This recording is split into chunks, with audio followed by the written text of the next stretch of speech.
eno Extreme Media UJ. Subscribe for all updates. Because, politics is not do or die. I think it is important that you have respect and ensure that even if you have, especially when you have elections within internal elections, you have a comradeship. You do not, the Baganda were saying,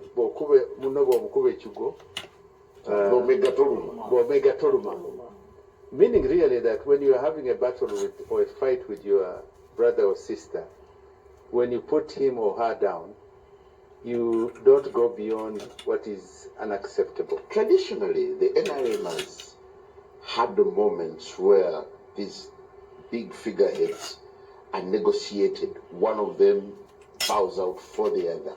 Why isn't it applied for Kadaga and Anita? What we have done, and I want to tell you that I've just come out of the Central Executive Committee, and we have tried as much as possible to say that the two could sit down. We actually asked them to go out, and we have consensus in such a way that if they can agree to have one step aside, then the president has got the mandate and the powers to, among the 5 special appointees, the chairman, in this case, yes, has got the mandate to appoint 5 eminent people.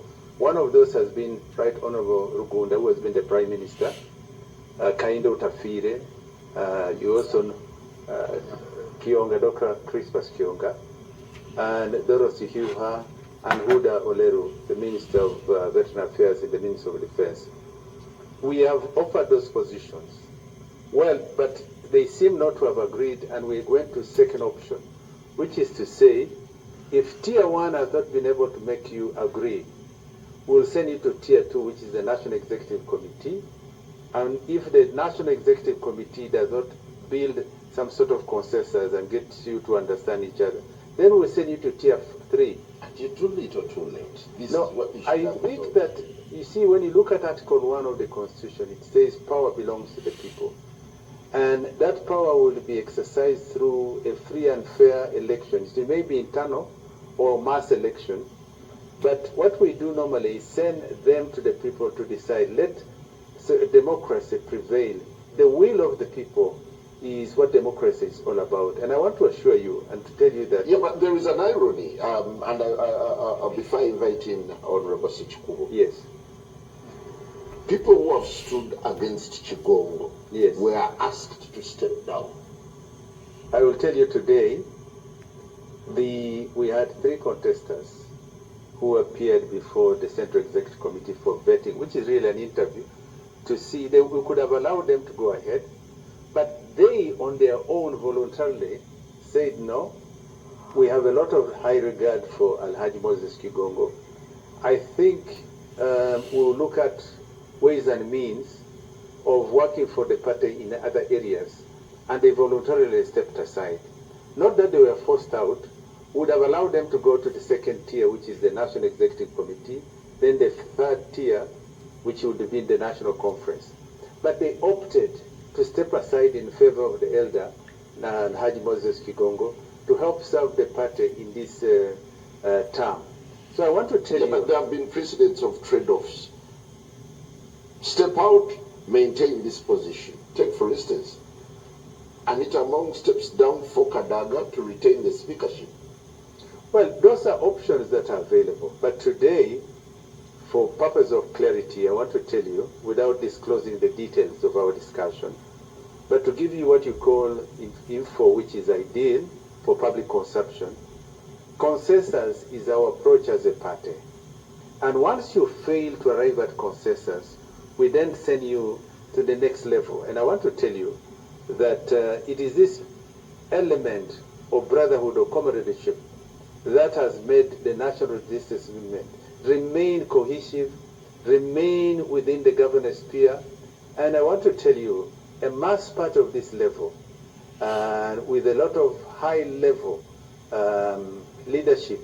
Today, when you look at the qualities of some of the people who came from who are vying for some of the offices in this electoral process. Some, like 4 or 5 of them have PhDs, and some of them have 4 master's degrees. Honorable Sekikubo, I want to bring you in here.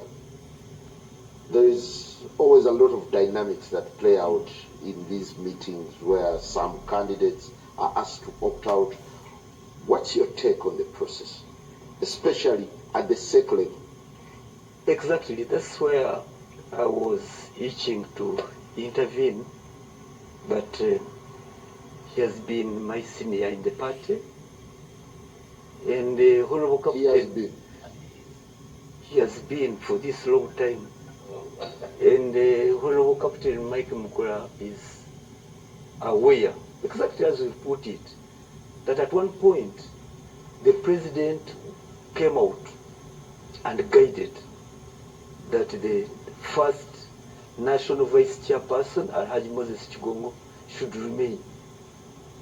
You remember the late Hakim Rukenge had stood against him, and the president was not ambivalent, was unambivalent. He gave directions, and that's how the matter was settled. Alhaji Moses Chigongo remained the first national vice chairman. Even this time round, I'm saddened when I hear the vice chairman, NRM, Honorable Mike Mukula, appearing extremely weak and sick, so feeble that they can't give direction. No, not that. But ideally, and really in real terms, what is your purpose as SEC if you can't give guidance on such an explosive matter? Where you've done us where you've first given us highlights of the various statements. And you should have plucked it from there. But now for you to say we appeared so helpless that we are contemplating sending it to the second tier of the National Executive Committee. What do you think is making it too delicate for them to handle? I think now the exact position I started with, the shenanigans have taken this country and the party at ransom. They're holding the party at ransom. I don't know why. I don't know why they are taking the center stage at this point in time, where even the chairman of the party, the president is always well listened to. He's highly respected. And once he comes up with a position, it is more or less a guiding principle to all and sundry. Now, why has SEC failed? Why has SEC failed? And then we've seen that the president has ordered his brother, Nzeye, out. He can confirm or not. But why is the president going against the brother? Yet it is the brother's right to participate. And I want to believe that it is because of the bigger picture. The president looking at the entire country and says, well, for the good of the party, for the good of the country, Mr. Nzeye, can you stand down? Yeah, but you sound as if you want to project Honorable Mukula as being disingenuous. He's saying members are bowing out voluntarily in the name of harmony. No, but I've said it is running, it is coming out as an outcome of the SEC meeting that the president has ordered Mr. Nzeye to step aside of this race.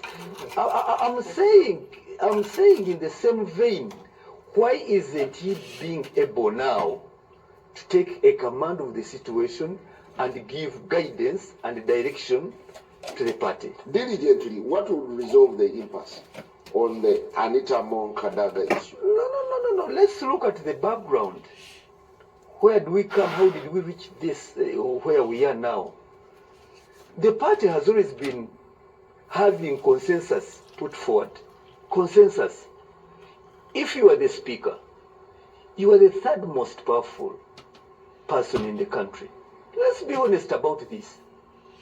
And now, if the party can allow you to continue as such, must you also say, I need this, it is for the speaker, and I start to be corrected. I've seen a caption. A moment. Could I help you a little bit A here? moment. I've seen a caption saying that the second vice national chairperson is the speaker.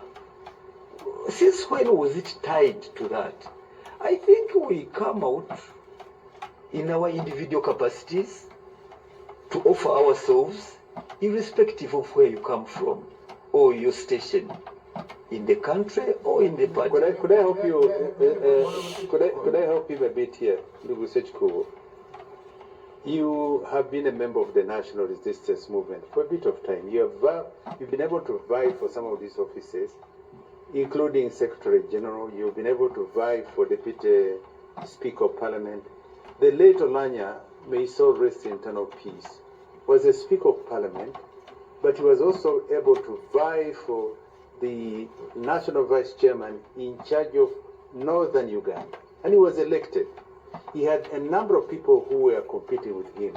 He had Sam Ngola and so on and so forth. But the point I'm trying to tell you is that all these positions within the party are normally arrived at usually with consensus. Even when we had the position of the speaker, for that matter, you had Honorable Kadaga and the late Right Honorable Jacob Olanya, and we sat inside, we sat in SEC, and we took long hours trying to arrive at consensus. Eventually, we sent all of them eventually to you to decide. The point I'm trying to tell you is that the National Resistance Movement always exercises maturity, sobriety, and we have never expelled anybody in this party. You know that for very well. You know that you have been cited. We suspended him, but you know that he has opted out. He has never been expelled. No. Of course, Honorable Mike Mukula knows very well. All have an intention. Perhaps take them together. Something factual. It is not correct. I don't know who advised my young sister, the current speaker, to make that statement, because it's not factually correct in the constitution of the NRA, that the second national vice chairperson is supposed to be the sitting speaker. That's not accurate. It's not provided for. However, the other more important fact that actually bails her out is that in 2005, when we created this position, I was a member of SEC. 4 women vied. Minister Bakoko Bakoro, Minister Christina Poro, among Minister Akech, but even Minister for Security then, and Honorable Rebecca Kadaga, who was Deputy Speaker. And therefore, Honorable Sekikubo, you did not make that argument that time. You were a member of UNEC. No. You did not make that argument then, that Honorable Kadaga, since you are a Deputy Speaker, which is the 4th most important, why don't you leave to the other ministers this position? Correct. We sat in Nambole for a day. We sat overnight in Nambole. We went and had breakfast at State Lodge in Akasero. That's where now the 4 women Bowed up. Agreed and said, let us step down for the Bokadaga. That's a fact. Okay, fine. Kagwa, these are submitting out of context. Not out of context. Yes, because the issue at hand, saying Anita Mom, since she's a speaker, third most important, she should pave way. I don't agree with that. You don't have to fight over that. Yes. Kagwa has posed a question. What way forward?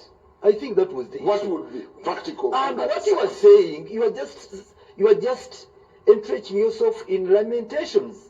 Can you propose the way forward out of this? There is an obvious way forward. Can you propose the way forward? To an election. I'm a member. The way forward is the ballot. I'm a member of NEC. Then let me use my experience. Okay, use your experience. I'm a member of NEC. I'm a At member one of National time, there Conference. was one Mr. Maguru who wanted to stand against the chairman of the party. Even Vix Kingo. Even Vix Kingo, for that matter. And they were resolved it wasn't fulfilled. It did not go up to the voting. Even if Sekikubo had been allowed to have his own vote, he would have appeared on the ballot. But that wasn't to be. The then Captain Maguru, Sekikubo and others were not allowed out of this consensus. They did not bow out on their own volition. So now move forward, fast forward. You've given a good example of the first national vice chairperson. And we say, yes, it was the correct position taken by the party.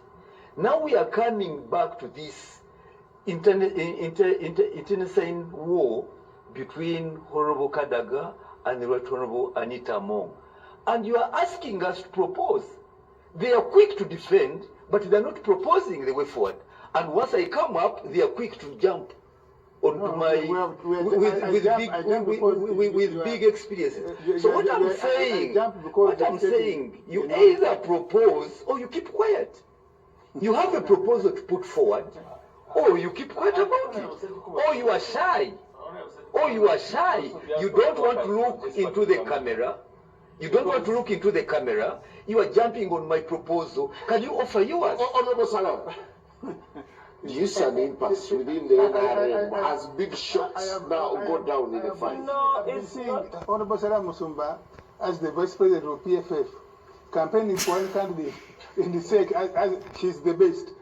No, I haven't. And I will not take You have been that campaigning part. for one of the candidates. For me, it is sad. Again? It's really sad. There's a gender perspective to this. That you allow women, or you tempt the women to, yes, because they are the pushing forces behind each of them. No, you want to play that gender card. Say that women on their own will not speak to themselves, and yet you escalate. Backstage, you escalate these wars. So someone is I watched the nominations of both, each of them, and who was where, and I could understand the game. I can read the game, and that game is ugly. That game is very ugly, because you see, these are your best women. You should never have allowed them to go that far. And for me, I'm suspicious. If you have done your consensus on the men, and you have left the women to go to the gutters, I mean, it just reinforces the gender discrimination, the gender setups, the gender schemes that we sought to cure by creating that position. By the way, that position wasn't there in the original constitution. You amended, you provided for it as an afterthought. And even after that afterthought, you let it get out into the gutters. Salam, let me help you here. Yeah. In 2005, on the 30th of November, when we were in Nambole, that position of the second national vice chairperson of NRM female was not there. What happened was that we were about 6-7 of us. You recall that, Fondo, and we had the Honorable Wasieva, Honorable Kadaga, and many others. And I came out with the overall majority. And if you do recall very well, I got 91.7. You can go to the archives of the National System. 91.7 what? Percent, yes. Okay. Now, when my sister, Right Honorable Kadaga, opted out and said, saw the momentum in Nambole, the women then went in to negotiate, and you recall that very well. What Ofono Ponda has just been able to elucidate. And you remember Zamzam Naguja, the legal brain, went in and said, no, we can now amend the constitution in order to accommodate this position. And that's why 5 ladies did vie for this position.